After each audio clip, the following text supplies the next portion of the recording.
इकट्ठा होने का मकसद भारत में जो 5 स्टेटों के इलेक्शन हुए थे उसमें प्रोजेक्ट करके आज बाहर फेंक दिया है।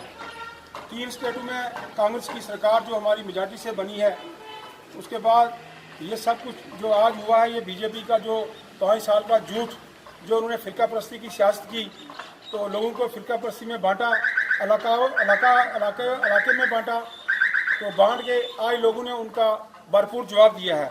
और ये जो बीजेपी ने एक अच्छे दिन की बात कही थी, आज जो मैं कहूँगा अच्छे दिन तो आ नहीं सके, बहरहाल बुरे दिनों की शुरुआत बीजेपी की आज हो गई है। और इंशाल्लाह 2019 के इलेक्शन में कांग्रेस जो है हिंदुस्तान में, पूरे भारत में कांग्रेस की सरकार बनेगी और जम्मू कश्मीर में कांग्रेस की सरकार बनेगी। शुक्रिया।